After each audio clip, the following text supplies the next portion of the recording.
El sol aún ni siquiera había salido por completo cuando el estruendo de las bocinas comenzó a apoderarse de la calle Domingos Barreto, una vía estrecha del casco antiguo de la ciudad. Era lunes, y el mundo parecía no tener ni tiempo para respirar. Gente con traje, mochilas pesadas, prisa en la mirada y café en la mano. Nadie veía a nadie. Era como si todos formaran parte de una máquina, impulsados por compromisos que no podían retrasarse. En medio de aquello, un hombre quieto en la acera desentonaba. Tenía la barba canosa, el rostro curtido por el sol y el frío, ropa limpia pero muy desgastada, cuidadosamente remendada en algunos puntos. Llevaba una bolsa de plástico con 2 prendas de vestir, una manta fina y un jarro de aluminio abollado. Su nombre era Vicente Moura, aunque nadie allí lo sabía. Vicente era un veterano, pero en ese lugar, en ese instante, no era más que otro cuerpo invisible.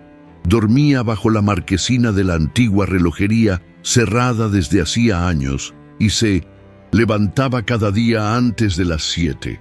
No por necesidad, sino por hábito, por disciplina. Barría la acera donde pasaba la noche, se lavaba el rostro en la fuente de la plaza y se colocaba en el mismo punto, donde podía observar el ir y venir de la gente y de vez en cuando recibir un café o un bollo. La mayoría pasaba junto a él como quien evita un cubo de basura. Algunos, con suerte, simplemente lo ignoraban. Otros, y eran más de los que uno imaginaría, lo miraban con repulsión, como si la pobreza fuera contagiosa, como si la vejez fuera un crimen. Aquella mañana, un joven salió de la panadería con 2 bollos de queso y una taza de café, y se los entregó a Vicente con una sonrisa tímida. Vicente se quitó la gorra, inclinó ligeramente la cabeza y dijo, «Gracias», con voz firme, pero suave. Esa sería su primera comida del día. Pero la paz duró poco. Al fondo de la calle apareció una moto a toda velocidad. Era una deportiva roja, estruendosa, conducida por un joven con casco espejado, chaqueta de cuero y actitud arrogante. En lugar de esperar en el atasco, subió a la acera para atajar. Entonces vio a Vicente inmóvil, todavía sujetando el café y el bollo. «¡Quítate de en medio, viejo sucio!», gritó el motociclista sin siquiera reducir la velocidad. Vicente trató de apartarse, pero tenía una pierna débil, una vieja herida de guerra que nunca sanó bien. El muchacho frenó de golpe, bajó de la moto como si estuviera ante un enemigo, y en un gesto brutal empujó a Vicente con ambas manos. El café salió volando. El bollo cayó a la cuneta, y Vicente, sin equilibrio, golpeó la espalda contra la pared y resbaló hasta el suelo. «¡Aquí no es lugar de mendigos!», rugió el joven, riendo a carcajadas, con la mirada de quien se siente intocable. Algunas personas apartaron la vista, otras simplemente miraron un segundo y volvieron a teclear en sus teléfonos. Vicente, en el suelo, miró sus propias rodillas ahora raspadas y el bollo sucio que trató de recoger con manos temblorosas. No dijo nada, ni una palabra, solo recogió el jarro caído, lo guardó en la bolsa de plástico y trató de incorporarse despacio. El motociclista volvió a la moto con desdén. «Vete a dormir al vertedero, viejo de mierda», y se marchó. El ronroneo de la moto resonó unos segundos.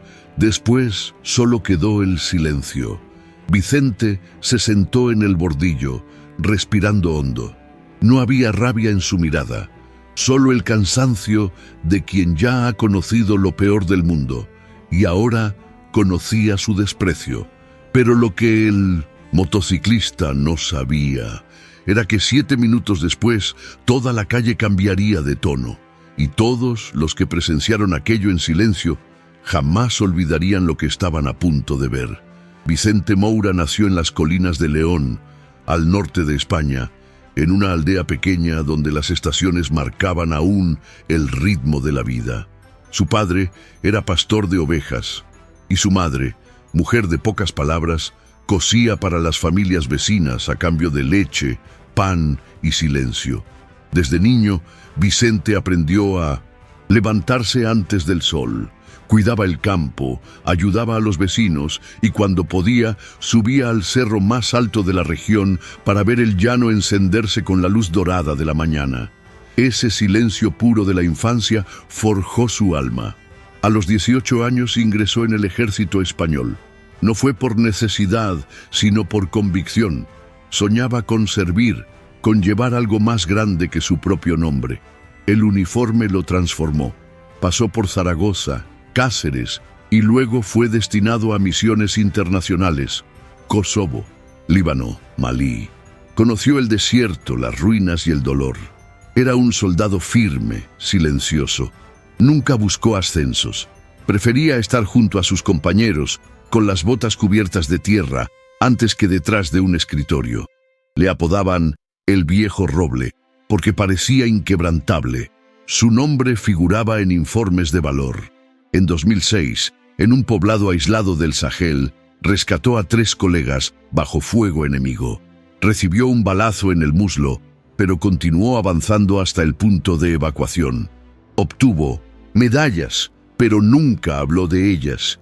Las guardaba en una pequeña bolsa, junto con una carta manuscrita de uno de los soldados que salvó y una foto arrugada del pelotón. Cuando se retiró, volvió a vivir en Valladolid, sin familia, sin muchos amigos, y fue allí donde empezó a desvanecerse. Problemas con la seguridad social, un error en el registro, una reclamación que nunca se revisó. Vicente intentó resolverlo por su cuenta, pero los meses se convirtieron en años, y poco a poco lo perdió todo. Primero, la habitación que alquilaba. Después, la dignidad que el mundo moderno suele confundir con la apariencia. Nunca pidió limosna, jamás alargó la mano. Dormía en estaciones de tren, refugios de emergencia y en los días soleados prefería los bancos de la Plaza Mayor. Llevaba consigo una manta doblada, un cambio de ropa y una pequeña botella de aluminio.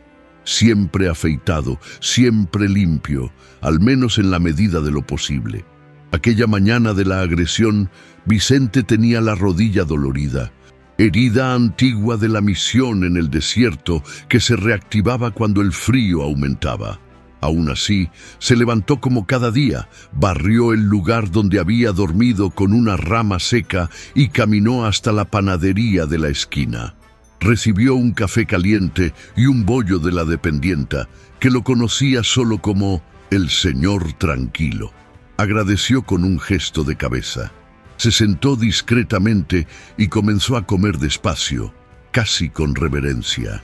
Fue entonces cuando apareció el joven de la moto, y la escena ya conocida se desenrolló: insultos, empujón, caída, humillación. Pero allí, en esa esquina de Valladolid, algo invisible y poderoso aún estaba vivo. Desde el 4º piso de un viejo despacho, una testigo silenciosa reconoció a aquel hombre caído. Sus ojos se abrieron. Era Lara, hija del sargento Juan Rivas, quien sirvió junto a Vicente en el Líbano, y ella sabía que ese hombre en el suelo era un héroe olvidado. Vicente aún yacía en el suelo cuando el joven de la moto echó un último vistazo por encima del hombro y soltó con desprecio: «Si te vieras al espejo, te morirías de vergüenza, viejo». Y aceleró, dejando tras de sí el olor a gasolina, la estela de la cobardía y un silencio más cruel que cualquier grito. Algunos transeúntes dudaron, pero nadie se acercó. Una señora cruzó la calle con apuro, agarrando su bolso como si él fuera un peligro.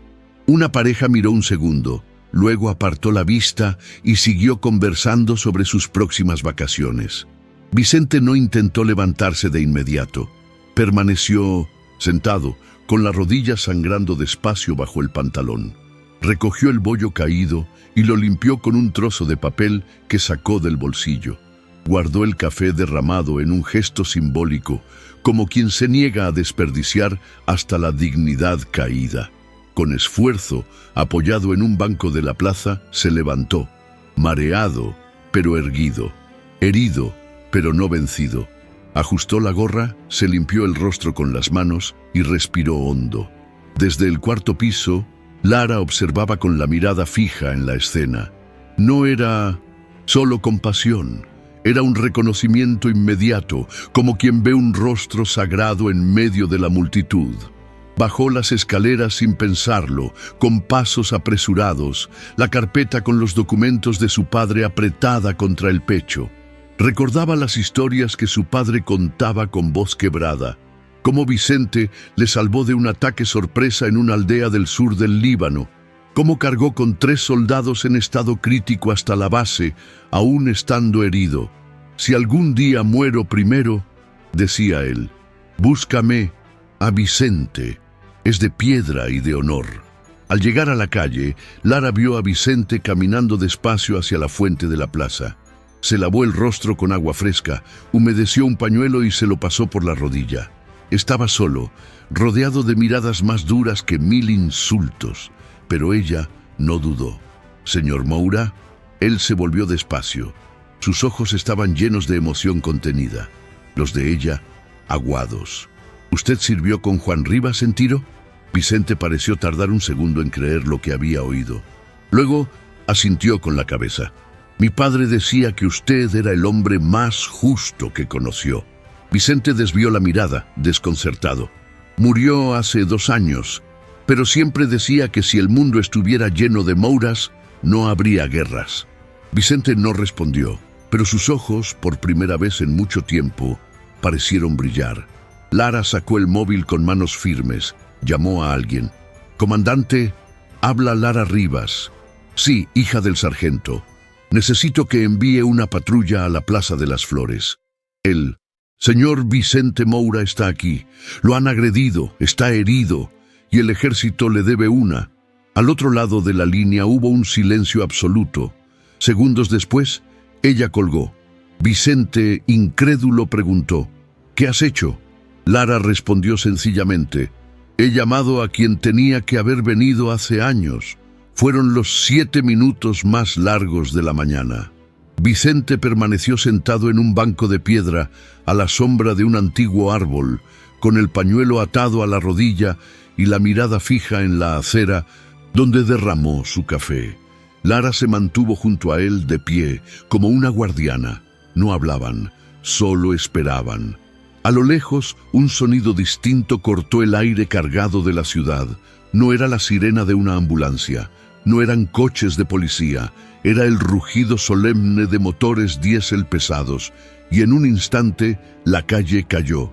3 vehículos verdes del ejército aparecieron al final de la Plaza de las Flores, avanzando desde el Paseo Zorrilla. La multitud se movió, algunos se alejaron, otros sacaron el móvil para grabar. Lo que aún nadie sabía era que aquel desfile de honor tenía un único destino: Vicente Moura. Las tropas se detuvieron en fila. De la primera unidad descendió con paso firme un oficial de alta graduación, uniforme impoluto, boina negra, insignias relucientes al sol. Era el coronel Martín Zamora, comandante de la base militar de Santovenia. No hizo preguntas, no buscó explicaciones. Simplemente caminó directo hacia Vicente, que se incorporó con dificultad, apoyándose en el brazo de Lara. Frente a él, el coronel se quitó la boina, la colocó sobre el pecho y guardó silencio unos segundos. Luego habló en voz alta, para que todos escucharan. «El ejército de España le debe más que disculpas a este hombre. Le debe memoria, le debe respeto y sobre todo le debe justicia». Vicente no respondió. Se mantuvo erguido, con la mirada firme, la misma que mostraba en los días de revista, en las madrugadas de marcha, en las horas de combate. Se le reconoce oficialmente como veterano, de honor con servicio destacado en misiones internacionales, continuó el coronel. Y lo ocurrido hoy es una vergüenza para todos nosotros. El coronel se volvió entonces hacia uno de los soldados, que portaba en la mano un documento recién impreso, traído desde la base. Era la reactivación del proceso de pensión de Vicente con tramitación prioritaria y asistencia directa. Estaba firmado. La multitud se acercó más. Algunos ahora parecían avergonzados, otros simplemente atónitos. Fue entonces cuando uno de los soldados se acercó discretamente al coronel y le susurró algo al oído. Él asintió. «¿Dónde está el agresor?», un joven señaló. El motociclista, todavía a lo lejos, confiado en su supuesta impunidad. El coronel no tuvo que dar órdenes. 2 soldados se desplazaron con precisión y fueron hacia él. «Identifíquese», le dijo uno. «No hice nada, solo iba a mi camino». Pero ya era tarde. «Está detenido por agresión a un militar veterano, desacato al orden público y tentativa de fuga». Mientras lo conducían al vehículo, el joven aún gritaba, pero sus voces se perdían en un mar de miradas que habían cambiado de dirección. Vicente, de pie junto a Lara y al coronel, guardaba silencio, pero sus ojos, por primera vez en años, mostraban alivio, no por venganza sino por reconocimiento. El pasado no se puede borrar, pero por un instante parecía que aún existía justicia en el presente. Minutos después de la detención del agresor, un último vehículo militar se detuvo ante la plaza. De él descendió un hombre sin uniforme, pero con una presencia más imponente que cualquier condecoración. Era el general retirado Rodrigo Castaño, leyenda viva de las Fuerzas Armadas Españolas, antiguo comandante de las misiones en el Líbano. Muchos creían que vivía recluido en las afueras de Burgos, pero al enterarse de quién era el protagonista de aquella humillación matinal, exigió personalmente ser llevado al lugar.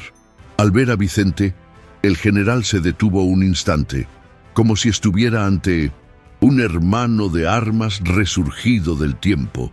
Avanzó en silencio, pasos firmes, porte erguido. Cuando se colocó frente a Vicente, no pronunció palabra. Elevó la mano derecha en una larga y solemne salutación. Toda la plaza guardó silencio. Vicente, sorprendido, tardó unos segundos. Luego, con el cuerpo adolorido, enderezó la columna. Llevó la mano derecha a la frente y devolvió el saludo con la misma precisión de un soldado en formación. Fue como si el tiempo retrocediera. 2 guerreros, ya envejecidos pero aún en pie. El general rompió el silencio con voz emocionada. «Salvaste a mis hombres, Vicente, y con eso salvaste mi alma». Vicente simplemente inclinó la cabeza, como quien escucha algo sagrado. El general entonces se volvió hacia el coronel Zamora. «A partir de hoy, el señor Moura contará con mi atención personal. Tendrá vivienda, pensión, asistencia médica y, sobre todo, el respeto que merece quien lo dio todo sin pedir nada». «Sí, señor», respondió el coronel con firmeza. El general volvió su mirada hacia la multitud, y su voz, sin alzar el volumen, silenció cada susurro en la plaza. «Todos ustedes vieron a un hombre ser humillado, pero pocos actuaron. Recuerden esto, lo que hacemos ante la injusticia revela más sobre quienes miran que sobre quienes sufren». Nadie respondió. El motociclista, ya dentro de la furgoneta, observaba en silencio, comprendiendo al fin la magnitud de su error. No había ofendido a un mendigo, sino a un símbolo. Los soldados prestaron salutación de nuevo. Esta vez, no a un superior, sino a un igual, a un veterano que resistió la guerra y la indiferencia. En los días que siguieron, la historia de Vicente Moura recorrió toda España, no por sensacionalismo, sino porque tocaba una herida abierta, el olvido. Programas de radio, periódicos y redes sociales repetían el mismo titular, el veterano invisible. Pero Vicente no se dejó arrastrar por el ruido. Se retiró a una vivienda sencilla cerca de una base militar en Valladolid, ofrecida por el Ministerio de Defensa. Aceptó la pensión y la asistencia médica, pero rechazó cualquier privilegio. Su única exigencia fue sencilla. «Quiero seguir levantándome temprano y limpiar mi espacio. Cada día, a las 6 de la mañana, Aún doblaba su manta con precisión militar, aún lustraba sus botas gastadas y aún tomaba su café despacio, saboreando cada momento como una victoria silenciosa. Lara lo visitaba cada semana, traía cartas de antiguos compañeros, dispersos por toda España y, más allá, muchos creían que ya había muerto. Otros lloraron al saber que seguía vivo y en pie. El general Castaño también lo visitaba, a veces en silencio, otras para rememorar historias que no aparecen en los libros, pero que forjaron hombres, naciones y caracteres. En cuanto al joven de la moto, cumplió condena con servicio comunitario en un hogar de veteranos en Zaragoza. Allí, por primera vez, tuvo que escuchar, y escuchar mucho, no palabras de odio, sino relatos de vidas enteras dedicadas a misiones invisibles. Nunca volvió a subirse a una moto, nunca volvió a burlarse de nadie en la calle. Y, un domingo de otoño, meses después, se presentó ante Vicente con la mirada baja y un sobre en las manos. Contenía una carta manuscrita, sin disculpas grandilocuentes, solo un pedido silencioso de perdón. Vicente lo miró largo rato. No dijo nada, pero tomó la misiva, la guardó en el interior de su chaqueta y dijo: «Asegúrate de que tus hijos nunca tengan que escribir otra como esta». El joven rompió a llorar. En la Plaza de las Flores se instaló discretamente una placa de bronce, con el escudo del ejército y la siguiente inscripción: «La honor no se pierde con la pobreza, se pierde cuando apartamos la mirada de ella». Y cada año, el último sábado de noviembre, soldados y civiles se reúnen allí en silencio para recordar, no a un veterano, sino a todos los que fueron olvidados. Y cuando el viento recorre las calles de Valladolid, hay quienes juran oír de vez en cuando el eco de una marcha, como si la dignidad aún marchara entre nosotros.